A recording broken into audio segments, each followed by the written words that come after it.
জেনা ব্যভিচার মুক্ত বাংলাদেশ গড়তে হয়, লুটপাট মুক্ত বাংলাদেশ গড়তে হয়, তাহলে কোরআনের অনুসারীদেরকে ক্ষমতার মসনদে পাঠাইতে হবে। যারা বলুন ঠিক কিনা? কোরআনকে সংবিধান হিসাবে পাঠাইতে হবে, তাহলেই বাংলাদেশ থেকে দুর্নীতি লুটপাট দূর হয়ে যাবে। চিৎকার করে বলুন ঠিক কিনা? অভিশপ্ত পথভ্রষ্ট শয়তান থেকে আশ্রয় প্রার্থনা করছি মহান আল্লাহর কাছে। পড়ুন আউযু বিল্লাহি মিনাশ শাইতানির রাজীম। বিসমিল্লাহির রাহমানির রাহিম।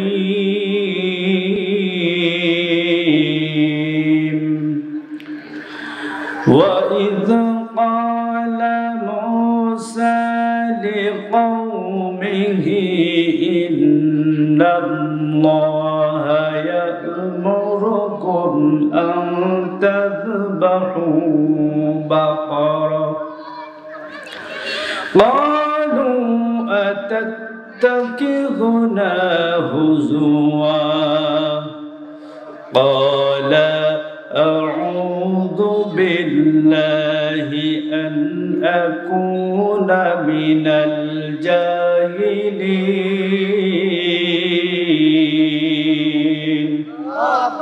وقال تعالى في شان حبيبه إن الله وملائكته يصلون على النبي يا أيها الذين آمنوا صلوا عليه وسلموا تسليما.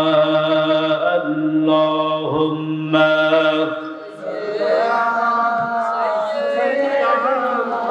مولانا محمد وعلى آله سيدنا مولانا।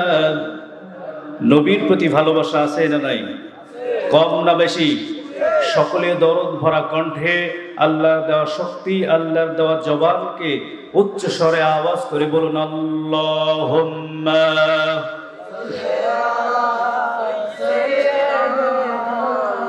مولانا محمد وعلى آله سيدنا مولانا। মন আমার কাঁদে রে, প্রাণ আমার কাঁদে রে, যেতে সোনার মদিনা। কি আপনাদের মন কাঁদে তো?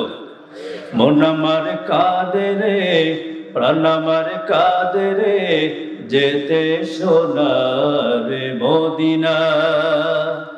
যে মদিনা ধন্য হলো পেয়ে নবী মুহাম্মদ। মন আমার কাঁদে রে, প্রাণ আমার কাঁদে রে, যেতে সোনার মদিনা।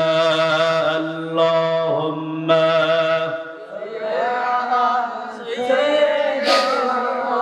مولانا محمد وعلى آله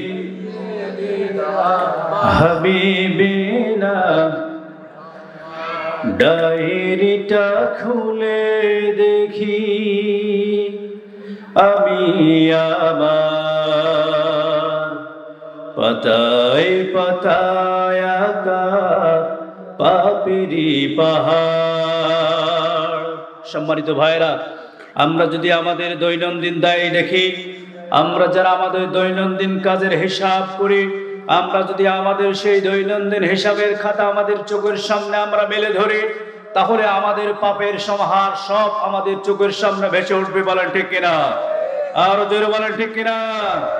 সুতরাং আমাদের সকলকে সেই মহান রবের কাছেই আত্মসমর্পণ করতে হবে। ডায়েরিটা খুলে দেখি আমি আমার, পাতায় পাতায় আঁকা পাপেরি পাহাড়। দূরে ঠেলে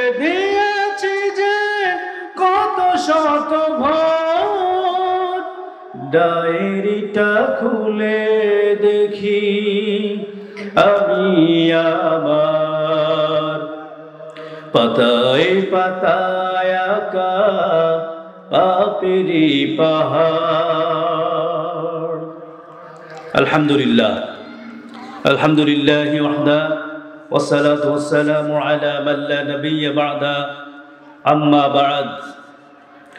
দেহাটি গ্রামের দশিমালাপাড়া যুব সমাজ কর্তৃক আয়োজিত পঞ্চম তাফসীরুল কোরআন মাহফিলের সম্মানিত সুযোগ্য সভাপতি, আমাদের একান্ত প্রিয়জন জনাব ভাদু মণ্ডল, আতালাল্লাহু উমরাহু ওয়া বারাকাল্লাহু ফি হায়াতি, সকলে বলুন আমিন। আজকে এই মঞ্চকে আলোকিত করবেন সারা বাংলার আলোড়ন সৃষ্টিকারী বক্তা, তৌহিদের পক্ষে গর্জনধারী সিংহপুরুষ হযরতুল আল্লাহ হযরত মাওলানা আব্দুল সালাম যুক্তিবাদী সাহেব, আতালাল্লাহু উমরাহু ওয়া বারাকাল্লাহু ফি হায়াতি, সকলে বলুন আমিন। আরও আপনাদের সামনে তাফসীর পেশ করবেন আমাদের অত্র এলাকার কৃতি সন্তান হযরতুল আল্লাহ হযরত মাওলানা আব্দুল সত্তার সাহেব, আল্লাহ তাআলা তাকেও কোরআনের ময়দানে কবুল করুন, সকলে বলুন আমিন। সামনে বসা দিন দরদ ইসলাম প্রিয় মুসলমান ভাইরা, পর্দার অন্তরালে অবস্থানরত মা এবং বোনেরা, সকলকে জানাই আমার হৃদয় থেকে অভিনন্দন। আবারও আসসালামু আলাইকুম ওয়া রাহমাতুল্লাহি ওয়া বারাকাতুহু। সবার আগে শুকরিয়া জ্ঞাপন করছি মহান রব্বুল আলামিনের দরবারে, যে মহান রব্বুল কারীম আমাদেরকে পছন্দ করে বাছাই করে এই এলাকার অসংখ্য মানুষের মাঝ থেকে বাছাই করে জান্নাতি বাগানে আসা বসা কথা বলা এবং শোনার সুযোগ করে দিয়েছেন। সবার আগে আমরা মহান রব্বে কারীমের জন্য নতশিরে পড়ছি আলহামদুলিল্লাহ। সকলে জবান ছেড়ে দিয়ে বলতে হবে আলহামদুলিল্লাহ।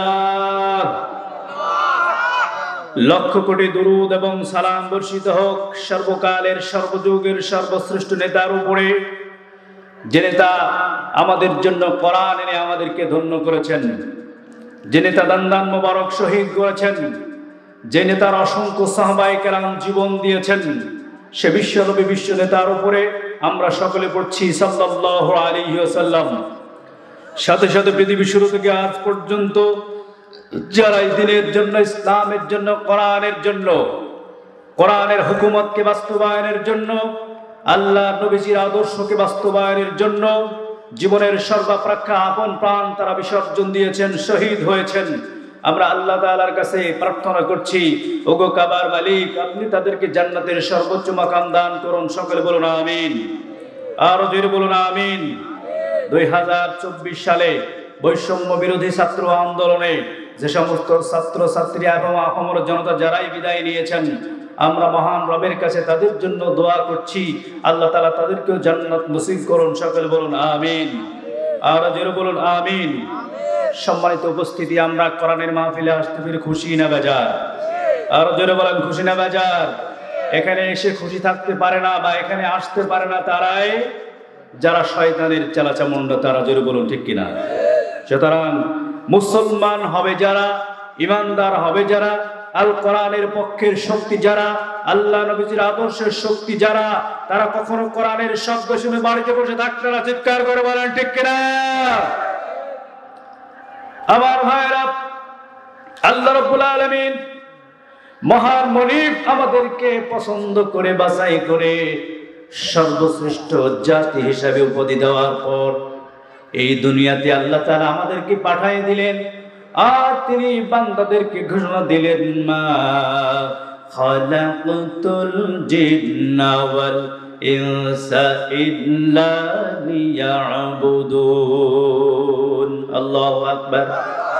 ও পৃথিবীর মানুষেরা, এই দুনিয়ার ভিতরে যত জাতি আমি সৃষ্টি করেছি, সব সৃষ্টির মধ্য থেকে আমি রব্বুল আলামিন দুইটা জাতিকে আমার ইবাদতের জন্য আমি আল্লাহ তাআলা নির্বাচিত করেছি, পছন্দ করেছি, বাছাই করেছি। তার একটা হলো জিন আর একটা হলো মানব জাতি। বলেন সুবহানাল্লাহ। যেই মানুষগুলো নামাজ ছেড়েছে, যেই মানুষগুলি কোরআন ছেড়েছে, যেই মানুষগুলি দুনিয়ার তন্ত্র মন্ত্র দিয়ে মানুষের তৈরি করা মতবাদ দিয়ে যারা তাদের জীবন চালায়, পরিবার চালায়, সমাজ চালায়, রাষ্ট্র পরিচালনা করে, এই মানুষগুলো শয়তানের পথে রয়েছে, এই মানুষগুলো গোমরাহির পথে রয়েছে। এরা নিঃসন্দেহে আল্লাহর জাহান্নামে চলে যাবে। বলুন নাউযুবিল্লাহ। আর জোরে বলেন নাউযুবিল্লাহ। আমার ভাইরা, জান্নাতের পথ হলো আল কোরআনের পথ, মুক্তির পথ। জাহান্নাম থেকে বাঁচার পথ হলো ইসলামের পথ। আজকে মানুষ যারা শোষণ মুক্ত সমাজ পেতে চায়, এক দুর্নীতি মুক্ত রাষ্ট্র পেতে চায়, সুন্দর সোনালী একটা পরিবার যারা জাতিকে উপহার দিতে চায়, এই মানুষগুলোকে কোরআনের কাছেই ফিরে আসতে হবে।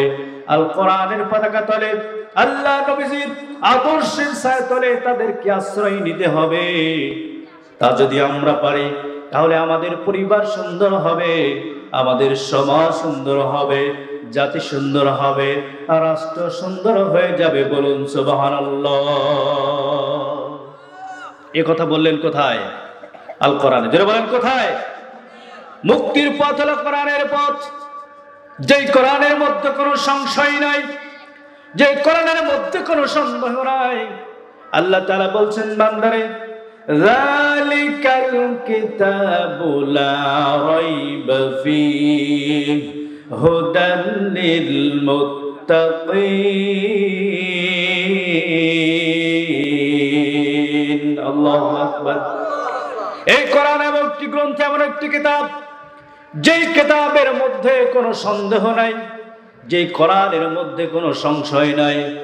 সন্দেহ তো দূরের কথা, এই কোরআনের সন্দেহের লেশ মাত্র নাই। পৃথিবীর আজ পর্যন্ত কেউ ভুল ধরতে পারে নাই, পারবে না কিয়ামত পর্যন্ত। বলুন সুবহানাল্লাহ। ডক্টর মরুজ বুখাইরি সহ অসংখ্য বিজ্ঞানী এই কোরআনের ভুল ধরতে এসে তারা কোরআনের কাছে মাথা নত করে ইসলামের পতাকা তলে, কালিমার পতাকা তলে তারা আশ্রয় নিয়েছে। জোরে বলুন সুবহানাল্লাহ।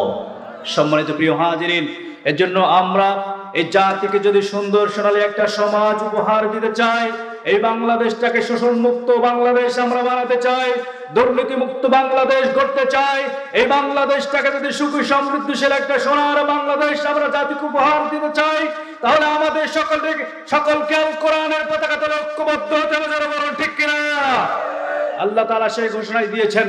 আল্লাহ তাআলা বলছেন, বিসমিল্লাহির রাহমানির রহিম ওয়া'তাসিমু বিহাবলিল্লাহি জামিআন ওয়া লা তাফাররাকু। আল্লাহ বলছেন, বান্দা ওয়া'তাসিমু, তোমরা আঁকড়ে ধরো, সকলে মিলে শক্ত করে আঁকড়ে ধরো, বিহাবলিল্লাহ, আল্লাহর রশি, আল্লাহর রজ্জু, আল্লাহর কোরআন, আল্লাহর ইসলাম।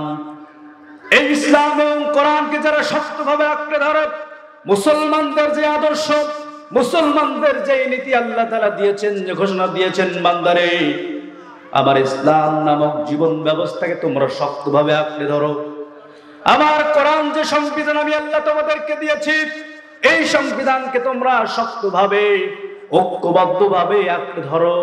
ওয়ালা তাফাররাকু, আর খবরদার খবরদার তোমরা এই কোরআন থেকে বিচ্যুত হয়ে যেও না। কার কথা? আল্লাহ তাআলার কথা। সম্মানিত প্রিয় হাজিরিন, কিন্তু আজকে আমরা সমাজের চতুর্দিকে তাকালে দেখতে পাই টুপিওয়ালা টুপিওয়ালাই দ্বন্দ্ব, দাড়িওয়ালা দাড়িওয়ালাই দ্বন্দ্ব। জোরে বলুন ঠিক কিনা? আর জোরে বলুন ঠিক কিনা? কোনো দ্বন্দ্ব ভেদাভেদ চলবে না। আমরা যদি শোষণ মুক্ত সমাজ গড়তে চাই, জাতিকে সুন্দর সোনালী একটা রাষ্ট্র উপহার দিতে চাই, তাহলে অবশ্যই আমাদেরকে ইসলামের পতাকা তলে আসতে হবে, ইসলামী আন্দোলন করতে হবে, আর কোরআনের পক্ষে থাকতে হবে। চিৎকার করে বলুন ঠিক কিনা? সম্মানিত হাজিরিন, আমি সংক্ষিপ্ত পরিসরে আপনাদেরকে বলতে চাই, এই বাংলাদেশে, বাংলার জমিনে যারা কোরআনের দিকে ডাকে, ইসলামের পথে আহ্বান করে, শান্তির দিকে আপনাদেরকে আহ্বান করে, সেদিকেই আমাদেরকে আসতে হবে। যে কথা আল্লাহ বলেছেন, وَمَنْ أَحْسَنُ قَوْلًا مِّمَّنْ دَعَا إِلَى اللَّهِ وَعَمِلَ صَالِحًا وَقَالَ إِنَّنِي مِنَ الْمُسْلِمِينَ। আল্লাহু আকবার। তার কথার চাইতে আর কার কথা উত্তম হতে পারে? যে ব্যক্তি মানুষদেরকে আল্লাহর দিকে ডাকে। কোন দিকে ডাকে? জোরে বলেন, কোন দিকে ডাকে? যে ব্যক্তি আল্লাহর দিকে ডাকে, যেই ব্যক্তি কোরআনের দিকে ডাকে, যেই ব্যক্তিরা সত্যের দিকে ডাকে, ন্যায়ের দিকে মানুষদেরকে আহ্বান করে, মিথ্যাকে কবর দিতে চায়, সত্যকে প্রতিষ্ঠিত করতে চায়, সুদকে যারা বন্ধ করতে চায়, ঘুষকে যারা সমাজ থেকে উচ্ছেদ করতে চায়, ইনসাফ ভিত্তিক সমাজ ব্যবস্থা যারা কায়েম করতে চায়, তারা তো আল কোরআনের পক্ষের লোক। তারা কোন পক্ষের লোক? বলেন, তারা কোন পক্ষের লোক? তারা কোরআনের পক্ষের লোক, ইসলামের লোক। তারা হচ্ছে বিশ্ব নবীজির আদর্শের লোক। তার কারণ হলো আল্লাহ নবী যখন এই পৃথিবীতে আসলেন, এই পৃথিবীতে কোরআন নামক কিতাব দিয়ে এবং নবীজির আদর্শ দিয়ে, নবীজির সিরাত দিয়ে আল্লাহ তাআলা সুন্দর সোনালী একটা সমাজ গড়েছিলেন, যেই সমাজের নাম তিনি দিয়েছিলেন সুন্দর সোনালী সমাজ। বলুন সুবহানাল্লাহ। আর যার ব্যাপারে বিশ্বনবী বলেছিলেন, খয়রুল কুরুনি কারনি, সর্বশ্রেষ্ঠ যুগ হলো আমার যুগ। সুবহানাল্লাহ। সেই সমাজ আমাদেরকে গড়তে হবে, প্রত্যয় আমাদেরকে নিতে হবে, শপথ নিতে হবে। সোনালী সুন্দর সমাজ গড়ার জন্য আমাদেরকে আল কোরআনের পতাকা তলে ঐক্যবদ্ধ হতে হবে। জোরে বলুন, ঠিক কিনা? কোন একদিন এ দেশের আকাশে কালিমার পতাকা দুলবে, সেদিন সবাই কোরআনি বিধান পে দুঃখ বেদনা ভুলবে। একাকিনী রমণী নির্জন পথে যাবে, অন্যজন কটু কথা কবে না। কোনদিন পথে ঘাটে সম্পদের মোহে খুনার রাহা জানি রবে না। সেই দিন আর নাই বেশ দূরে, আর কিছু পথ গেলে মিলবে।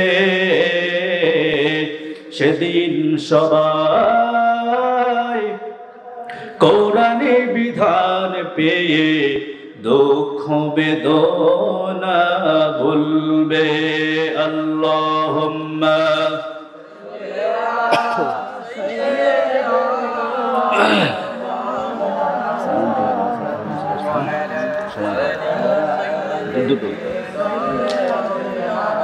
مولانا محمد اللهم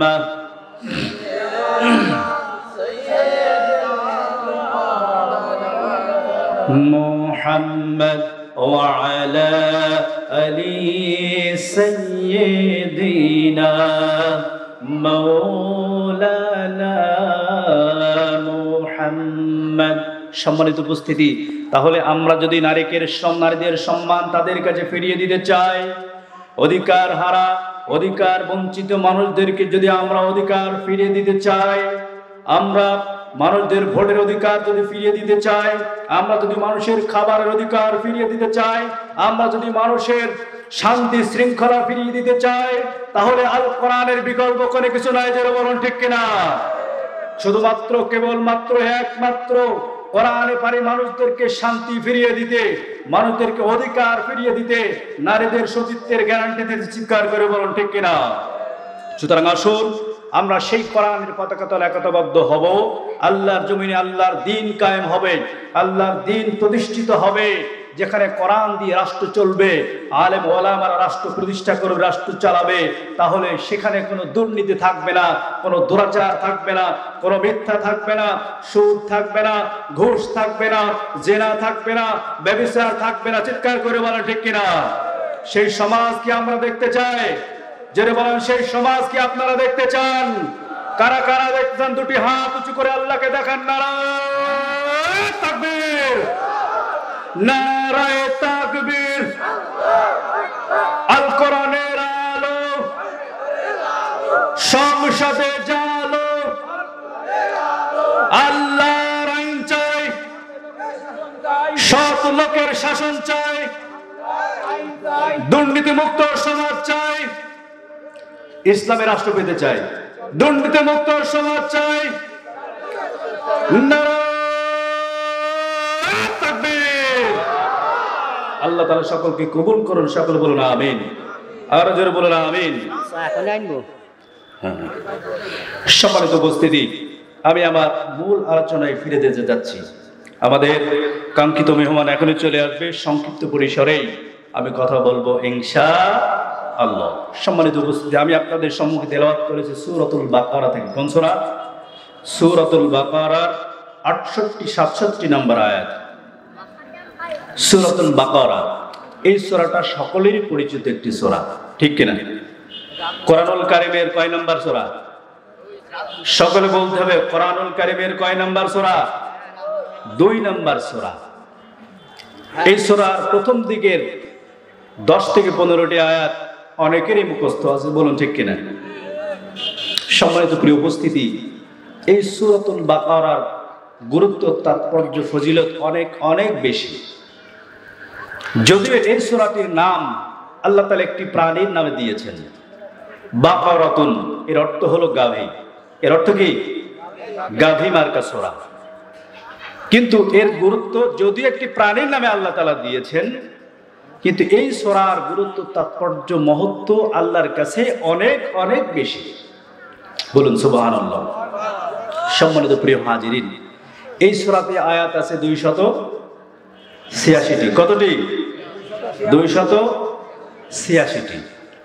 সম্মানিত উপস্থিতি, এই সূরার গুরুত্ব এবং তাৎপর্য হলো, আল্লাহর নবী সাল্লাল্লাহু আলাইহি ওয়াসাল্লাম বলেছেন, আল্লাহর কোন বান্দা যদি প্রতিদিন এই সূরাতুল বাকারা তার গৃহে, তার ঘরে আলোচনা করতে পারে, তার ঘরে যদি তেলাওয়াত করতে পারে, তাহলে আল্লাহ রাব্বুল ইজ্জাত ওয়াল জালালের পক্ষ থেকে সেই গৃহের উপরে রহমত বর্ষিত হয়। জোরে বলুন সুবহানাল্লাহ। আর জোরে বলেন সুবহানাল্লাহ।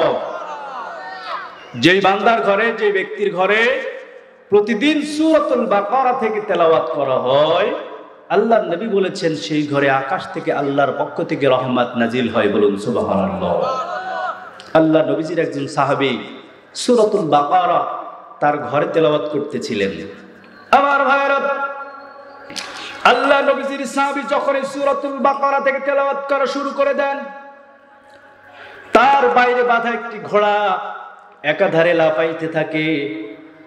আল্লাহর নবী সাল্লাল্লাহু আলাইহি ওয়াসাল্লামের প্রিয় সাহাবী তিনি ভয় পেয়ে গেলেন। পাশেই তার একটি বাচ্চা দুগ্ধপোষ্য সন্তান শোয়া ছিল। আল্লাহর নবীর সাহাবী তিনি মনে করলেন, ঘোড়াটা যদি এভাবে একের পর এক লাফাইতেই থাকে, তাহলে আমার সন্তান শোয়ানো আছে, এই ঘোড়ার পদাঘাতে, ঘোড়ার খুরের আঘাতে আমার সন্তানের ক্ষতি হয়ে যেতে পারে। বিশ্বনবীর সাহাবী তেলাওয়াত বন্ধ করে দিলেন। তেলাওয়াত বন্ধ করে তিনি বাইরে আসলেন। বাইরে আসার পর তিনি দেখতে পেলেন ঘোড়ার লাফানো বন্ধ হয়ে গেছে। আমার ভাইরা, আবার আল্লাহ নবীর সাহাবী আবার ঘরের ভিতরে চলে গেলেন। তিনি আবার তেলাওয়াত শুরু করে দিলেন। তিনি যখনই সূরাতুল বাকারা থেকে তেলাওয়াত করেন, তেলাওয়াত করার কারণে ঘোড়াটা লাফাইতে থাকে। তিনি আবার বাইরে চলে এলেন। বাইরে এসে বাইরের দৃশ্যটা দেখার জন্য চেষ্টা করলেন, নাকি ঘোড়াকে কেউ ভয় দেখায়, নাকি অন্য কোনো জন্তু আছে। আমার ভাইরা, বাইরে এসে কোনো তিনি জন্তু দেখতে পান নাই, যার কারণে আবার সূরাতুল বাকারা তিনি ভিতরে গিয়ে পড়া শুরু করে দিলেন।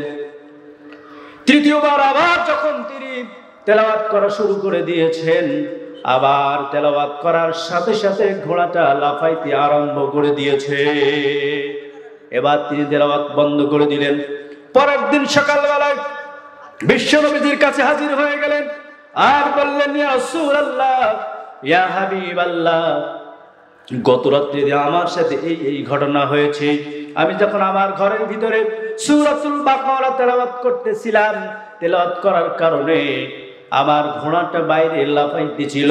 আবার যখন তেলাওয়াত বন্ধ করে দেই, তেলাওয়াত বন্ধ করে দেওয়ার সাথে সাথে আমার ঘোড়ার লাফানো বন্ধ হয়ে যায়। দ্বিতীয়বার আবার যখন আমি তেলাওয়াত করা শুরু করলাম, ঘোড়াটা আবার লাফাইতে শুরু করলো। আমি বাইরে গিয়ে কোনো কিছুই দেখতে পেলাম না। আবার ঘরের ভিতরে আমি প্রবেশ করলাম। প্রবেশ করার পরে আবার কোরআনুল কারীম থেকে সূরাতুল বাকারা তেলাওয়াত করতে শুরু করলাম। যেই না তেলাওয়াত শুরু করেছি, আমার ঘোড়াটা আবার লাফাইতে শুরু করলো। ইয়া রাসূলুল্লাহ, ইয়া হাবিবাল্লাহ, আমি যখন তেলাওয়াত বন্ধ করে দিলাম, আমার ঘোড়াটা আর লাফাই না। ইয়া রাসূলুল্লাহ, ইয়া হাবিবাল্লাহ, আমি আপনার কাছে জানতে চাই যে আমি যখন তেলাওয়াত করি, তেলাওয়াত করার সাথে সাথে ঘোড়া লাফানোর কারণটাকে জানতে চাই। কি আপনারা কি জানতে চান? বলেন, জানতে চান? আমার ভাইরা, বিশ্ব নবী রাসূল কারীম সাল্লাল্লাহু আলাইহি ওয়াসাল্লাম বলতেছেন, ও সাহাবী, আল্লাহর কোরআন, আল্লাহ তাআলার পক্ষ থেকে হলো রহমত। তুমি যখন কালামুল্লাহ শরীফের সূরাতুল বাকারা তেলাওয়াত করতেছিলে, এই সূরাতুল বাকারা তেলাওয়াত করার কারণে আল্লাহ তাআলার পক্ষ থেকে, আসমান থেকে তোমার ঘরের উপরে সাকিনা নাজিল হচ্ছিল। বলুন সুবহানাল্লাহ। এই দৃশ্যটা আল্লাহর ওই প্রাণী দেখতে পাওয়ার কারণে লাফাইতে আরম্ভ করে দিয়েছিল। তুমি যদি সারা রাত ধরে তেলাওয়াত করতে, তাহলে তুমি দেখতে পেতে পরের দিনে তোমার ঘরের চতুর্দিকে আলোক ছটায় ভরে যেত। বলুন সুবহানাল্লাহ। সম্মানিত প্রিয় হাজিরিন, কোরআনুল কারীম প্রতিটি মানুষের জন্য খোদা। কোরআন মাজিদ হচ্ছে প্রতিটি মানুষের জন্য শেফাত। এই কোরআন মাজিদ যারা তেলাওয়াত করে, এই কোরআন মাজিদের সাথে যাদের সম্পর্ক বেড়ে যায়, কোরআনের সাথে যাদের সম্পর্ক বৃদ্ধি হয়, কোরআন তাদেরকে জিরো থেকে হিরো বানায়। জোরে বলুন, ঠিক কিনা? কোরআনের সাথে সম্পর্ক রাখার কারণে, কোরআন তেলাওয়াত করার কারণে, কোরআনের তেলাওয়াত মানার কারণে, কোরআনের শিক্ষা বাস্তবায়ন করার কারণে আল্লাহ তাআলা বান্দার সম্মান মর্যাদা দুনিয়াতে বাড়ায় দেয়, আখিরাতে পরকালীন নাজাতের ব্যবস্থা আল্লাহ তাআলা করে দেয়। বলুন সুবহানাল্লাহ। আর এই কোরআন থেকে যারা দূরে সরে গেল, কোরআন থেকে যারা ছিটকে গেল, এমনকি সে যদি কোরআনের হাফেজ হয়, কোরআনের আলেমও যদি এই কোরআনের সাথে বেয়াদবি করে, কোরআনের আলেমদের সাথে যদি বেয়াদবি করে, কোরআনের তাফসীর মাহফিলগুলো যদি বন্ধ করে দেয়, আলেমদের সাথে যদি বিরোধিতা করে, কোরআনের সাথে বিরোধিতা করার কারণে, কোরআনের পাখীদের সাথে বিরোধিতা করার কারণে আল্লাহ তাআলা তার দুনিয়া আখিরাত দুইটাই নষ্ট করে দেয়। বলুন নাউযুবিল্লাহ। আমরা দেখেছি, ইতিহাস পর্যালোচনা করলে আমরা যেটা দেখতে পাই, দ্বিতীয় খলিফা হযরত ওমর রাদিয়াল্লাহু তাআলা আনহু, তিনি কোরআনের সংস্পর্শে ছিলেন না। তখন তিনি ছিলেন জিরো। যখন তিনি কোরআনের কাছে ফিরে আসলেন, বোনকে পদাঘাত করতে চাইলেন। বোন তেলাওয়াত করতেছিলেন সূরাতুত তাহা। এই কোরআন যখন শুনলো, আল্লাহ নবী দোয়া করেছিলেন, আয় আল্লাহ রাব্বুল আলামিন, ও আমার রব, ও আমার মুনিব, আমি আপনার কাছে দোয়া করি, হয়তো ওমর অথবা আবু জেহেল, এই দুইটা ব্যক্তির মধ্যে কোনো একজন ব্যক্তিকে তুমি তোমার দ্বীনের জন্য কবুল করে নাও। আমার আল্লাহ তাআলা ওমরের দোয়া কবুল করে নিলেন। ওমর চলে গেলেন বোনের বাড়িতে, বোনকে তেলাওয়াত করে দেখার জন্য। তিনি দেখতে পেলেন বোন কোরআন তেলাওয়াত করতেছেন। বোন, তুমি কি পড়ো? শোনার সাথে সাথে মনটি যেন বিগলিত হয়ে গেল। গেছিলেন বোনের জামাইকে হত্যা করতে, বোনকে বেদমভাবে প্রহার করেছেন। মারতে মারতে এমন একটি সময় আল্লাহ রাব্বুল আলামিন, মহান রব্বুল ইজ্জাত ওয়াল জালাল, ওমরের মনে তিনি ইসলামের রেখা পাক করে দিলেন, ঈমানের জাজ তার করে দিয়ে দিলেন। যার কারণে ওমর রাদিয়াল্লাহু তাআলা আনহু তিনি কোরআন শোনার পরে, কোরআন যখন তিনি শুনলেন, কোরআনের প্রতি তার মহব্বত বেড়ে গেল এবং সাথে সাথে পরবর্তীতে তিনি ইসলাম গ্রহণ করে, কবুল করে মুসলমান হয়ে গেল। বলুন সুবহানাল্লাহ। আমার প্রিয় ভাইরা, কোরআনের সাথে সম্পর্ক বাড়লে মর্যাদা কমে না বাড়ে? যেটা বলেন, কমে না বাড়ে? আমরা কি কোরআনের সাথে সম্পর্ক রাখবো না নাস্তিকদের সম্পর্ক রাখবো? যেটা বলেন। আমার ভাইরা, আজকেই বাংলাদেশে কিছু হাউন আঙ্কেলের জন্ম হয়েছে, যারা বলে আমরা ধর্মভিত্তিক রাজনীতি চাই না। বলেন নাউযুবিল্লাহ। বলে কি বলে না? এই হাউন আঙ্কেলরা, এরা এর আগে কোরআনের কথা বলতো, হাদিসের কথা বলতো, ইসলামের কথা বলেছে, আমরা শুনেছি। কিন্তু যখনই তাদের স্বার্থে আঘাত লেগেছে, এরা বলছে ধর্মভিত্তিক বা রাজনীতি এই বাংলার মানুষ পছন্দ করে না। বলেন নাউযুবিল্লাহ। এদের মতো বেকুব আর বেঈমান কি আর আছে? যেন বলেন আছে? আমার প্রিয় ভাইরা, আমরা কোন পক্ষের লোক? কোরআনের পক্ষের লোক। কোন পক্ষের লোক? আর যেন বলেন কোন পক্ষের লোক? আল কোরআনের পথ, এই পথই আসল পথ। আল কোরআনের পথ, এই পথই আসল পথ। অন্য পথে অন্য মতে নেই যে রহমত, অন্য পথে অন্য মতে নেই যে রহমত। আল কোরআনের আলোয় যার জীবন আলোকিত, সে চির বিপ্লবী, নয় কখনো ভীত। ঠিক কিনা? আল কোরআনের সৈনিকেরা, আল কোরআনের সমর্থনকারীরা হচ্ছে আসল শক্তি। আল কোরআনের পথই হলো আসল পথ। আল কোরআনের পথ ছাড়া, ইসলামের পথ ছাড়া, আল্লাহ নবীর আদর্শের পথ ছাড়া সব পথ এবং মত ভ্রান্ত এবং জাহান্নামের পথ। জোরে বলো ঠিক কিনা? এজন্য আমরা বলতে চাই, এই বাংলাদেশটাকে যদি দুর্নীতি মুক্ত করতে হয়, শোষণ মুক্ত সমাজ গড়তে হয়, সুদ মুক্ত বাংলাদেশ গড়তে হয়, জেনা ব্যভিচার মুক্ত বাংলাদেশ গড়তে হয়, লুটপাট মুক্ত বাংলাদেশ গড়তে হয়, তাহলে কোরআনের অনুসারীদেরকে ক্ষমতার মসনদে পাঠাইতে হবে। যারা বলুন ঠিক কিনা? কোরআনকে সংবিধান হিসাবে পাঠাইতে হবে, তাহলেই বাংলাদেশ থেকে দুর্নীতি লুটপাট দূর হয়ে যাবে। চিৎকার করে বলুন ঠিক কিনা? আল্লাহ রাব্বুল আলামিন আমাদেরকে কবুল করুন, সকল বলুন আমিন। এবার আসুন, কোথায় ছিলেন? সূরাতুল বাকারা। এই সূরাতুল বাকারা আল্লাহ তাআলা মানব জাতির জন্য অনেক কল্যাণ রেখেছেন, বিধান রেখেছেন। আমরা ফজিলতটা শুনেছি। এবার আসুন, আমার তেলাওয়াতকৃত আয়াত, আমি তেলাওয়াত করেছি 67 নম্বর আয়াত, যে আয়াতে আল্লাহ রাব্বুল আলামিন ঘোষণা দিয়েছেন, যখন বলা হলো মুসা আলাইহিস সালাতু ওয়াস সালামকে, সেই সময় ইহুদিরা মুসা আলাইহিস সালাতু ওয়াস সালামের সেই সময়ে ইহুদিরা মুসা আলাইহিস সালাতু ওয়াস সালামকে বলেছিল, ও মুসা, তুমি তো নিজেকে নবী দাবি করো, তুমি তোমার আল্লাহর কাছে বলো যে আমরা একটা সমস্যায় পড়েছি, এই সমস্যাটা তুমি আল্লাহর কাছ থেকে একটা সমাধান নিয়ে আমাদেরকে বলে দাও। কি বলে দাও? এর সমাধানটা আমাদেরকে বলে দাও। এই আয়াতের ব্যাপারে লম্বা চওড়া একটা ঘটনা আছে। আমাদের আজকের অনুষ্ঠানের প্রধান আলোচক মাওলানা আব্দুল সাত্তার ভাই যতক্ষণ না আসেন, আমি ততক্ষণ টানবো ইনশাআল্লাহ। যখন উনি আসবেন আমি ছেড়ে দেবো ইনশাআল্লাহ। সম্মানিত প্রিয় হাজির, এই ঘটনাটিকে বলা হয় হলুদ গাভীর ঘটনা। কোন ঘটনা? কোরআনুল কারিমে আল্লাহ তাআলা অসংখ্য ঘটনা দিয়েছেন, অনেক কিসসা বর্ণনা করেছেন, যেগুলোকে বাংলায় বলা হয় ঘটনা বা কাহিনী। এই ঘটনার নাম হলো হলুদ গাভীর ঘটনা। কোন ঘটনা? হলুদ গাভীর ঘটনা। সম্মানিত প্রিয় হাজিরিন, এই ঘটনার সূত্রপাত আল্লাহ নবী সাল্লাল্লাহু আলাইহি সাল্লাম আসার সেই দীর্ঘদিন আগে, হযরতে মুসা আলাইহিস সালাতু ওয়াস সালামের সেই সময়, আল্লাহ নবী সাল্লাল্লাহু আলাইহি সাল্লামের আসার বহু আগে, সে সময় মানুষেরা পৌত্তলিকতার মধ্যে লিপ্ত ছিল, ইসলামের পক্ষের লোক ছিল খুব কম। হযরত মুসা আলাইহিস সালাতু ওয়াস সালাম মানুষদেরকে দাওয়াত দিচ্ছিলেন, কালেমার দাওয়াত, লা ইলাহা ইল্লাল্লাহ, পড়ে লা ইলাহা ইল্লাল্লাহ, লা ইলাহা ইল্লাল্লাহ মুসা কালিমুল্লাহ। আমার ভাইরা,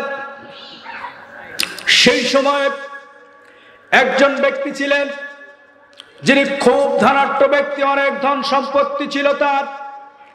তাফসীরে ইবনে কাসিরে এভাবে বর্ণনা করা হয়েছে, ইবনে কাসির রাহমাতুল্লাহ আলাইহি তিনি এভাবে বর্ণনা করেছেন, একজন ধনাঢ্য ব্যক্তি ছিল, সেই ধনাঢ্য ব্যক্তির কোনো সন্তান ছিল না। কয়েকটি বর্ণনা আছে, কোন বর্ণনায় আছে তার কোনো সন্তান ছিল না, কোন বর্ণনায় আছে তার একটি কন্যা সন্তান ছিল। আমার ভাইরা, একটি বর্ণনা এভাবে এসেছে, ওই ধনাঢ্য ব্যক্তির কোনো সন্তান ছিল না, তার ভ্রাতুষ্পুত্র ছিল একটি। সেই ভাইয়ের ছেলে তিনি মনে মনে ধরে নিয়েছিলেন, আমার চাচার কোনো ওয়ারিশ নাই, কোনো উত্তরাধিকার নাই, আমার চাচা যখনই মারা যাবেন, মারা যাওয়ার সাথে সাথে চাচার সম্পত্তি সব কার হবে? বলেন কার হবে? আমার হয়ে যাবে। যেই কারণে এই ভাতিজা দীর্ঘদিন ধরে অপেক্ষা করতেছেন, দীর্ঘদিন ধরে কই নারায়ে তাকবীর, নারায়ে তাকবীর, আল্লাহু আকবার। প্রধান আলোচকের আগমন, হযরত মাওলানা আব্দুল সাত্তার সাহেবের আগমন, নারায়ে তাকবীর। সম্মানিত প্রিয় হাজিরিন, এই ভাতিজা এটা মনে করছিলেন যে আমার চাচা তিনি মারা গেলে এই সমস্ত সম্পত্তি আমার হয়ে যাবে। আমার ভাইরা দীর্ঘদিন অপেক্ষা করতেছিলেন, অপেক্ষা করতে করতে এক সময় ভাতিজা ক্লান্ত হয়ে গেল। চাচা তো মরে না। বহু কাঙ্ক্ষিত বস্তু যদি পাওয়ার আকাঙ্ক্ষা থাকে, এমন হয় না অনেকের, হয় কিনা? মনে করেন রমজান মাস আসলো, মনে ধরার কথা বললাম, রমজান মাস আসলো, একটি মাস রোজা হবে, রোজা শেষে কি আছে? ঈদ আছে। অথবা আপনি একটি মাস ধরে পরিশ্রম করেন, চাকরি করেন, এক মাস শেষে আপনার বোনাস দেওয়া হবে, বেতন দেওয়া হবে। আকাঙ্ক্ষা থাকে না? প্রতীক্ষা থাকে না? এই ভাতিজারও প্রতীক্ষা ছিল চাচা মারা যাওয়ার সাথে সাথে চাচার সমস্ত সম্পত্তি এই ভাতিজার হয়ে যাবে। ভাতিজা এটা মনে করার পর চাচা তো মরে না, অধৈর্য হয়ে গেছে। এবার ভাতিজা মনে মনে চিন্তা করতেছে, চাচাকে যদি মেরে ফেলা যায়, শর্টে চাচার সব সম্পত্তি নিজের মালিকানায় নেওয়া যাবে, সম্পত্তির মালিক হয়ে যাওয়া যাবে। বলেন নাউজুবিল্লাহ। এমন চিন্তার মানুষ আছেন নাই? বলেন আছে না নাই? আমার বাংলাদেশের দিকে তাকালে অসংখ্য নজির আমাদের সামনে চলে আসবে। ক্ষমতার জোরে গায়ের জন্য অনেক মানুষকে এই কাজগুলো করে। মানুষকে যদি মেরে ফেলা যায়, চাচাকে যদি মেরে ফেলা যায়, তার সম্পত্তি নিজের করা যাবে, অথবা মানুষের সম্পত্তি, মানুষের সম্পদ আত্মসাৎ করা যাবে, অধিকার হরণ করা যাবে। এমনও অনেক মানুষ আছে, অনেক ভাই আছে, অনেক চাচা আছে, যাদের ভাই মারা যাওয়ার পর এতিম সন্তানদের সম্পত্তি তাদেরকে বুঝিয়ে দেয় না। এমন আছে না নাই?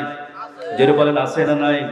আমার প্রিয় ভাইরা, তাই তো আমি বলতে চাই, ওই ভাতিজা চাচাকে মেরে ফেলার জন্য প্ল্যান করলো, চাচাকে মেরে ফেললো। লম্বা চড়া ঘটনা। চাচাকে মেরে ফেলা হলো, মেরে ফেলার পরে চাচার লাশটা আরেকজন প্রতিবেশীর বাড়ির সামনে রেখে দিল। বলেন নাউজুবিল্লাহ। আরেকজন বাড়ির সামনে রেখে দেওয়ার হুকুমটা কি? হকটা কি? এর কারণ হলো যে তাকে, ভাতিজাকে যেন ধরতে না পারে। এবার ভাতিজা চাচার লাশের পাশে কান্নাকাটি শুরু করে দিয়েছে। হায় হায় হায়, আমার চাচাকে কে মেরে ফেলেছে, আমার চাচাকে কে হত্যা করেছে। এরকম নাটকবাজ আছে না নাই? যারা বলেন আছে না নাই? দোষ করে একজন, দোষ চাপায় আর একজনের উপরে, ঠিক কিনা? মানে দোষ করে একজন, দোষটা চাপিয়ে আর একজনের উপর চাপাই দিয়ে উনি তৃতীয় পক্ষে উনি ওখানে হাসতেছে। আমাদের কোরআনের পাখি আল্লামা দিলওয়ার হোসেন সাঈদী কোনো অপরাধ করেন নাই, কোনো দোষ করেন নাই। দোষ না করার পরেও তাকে ধর্ষণ মামলা দেওয়া হয়েছে, তাকে হত্যা করা হয়েছে। যারা বলেন ঠিক কিনা? এভাবে করেই কোরআন বিদ্বেষীরা, ইসলাম বিদ্বেষীরা মুসলমানদেরকে নিধন করার জন্য, ইসলামের আকীদাকে ধ্বংস করার জন্য তারা এভাবে চেষ্টা চালিয়ে যাচ্ছে। বলুন ঠিক কিনা?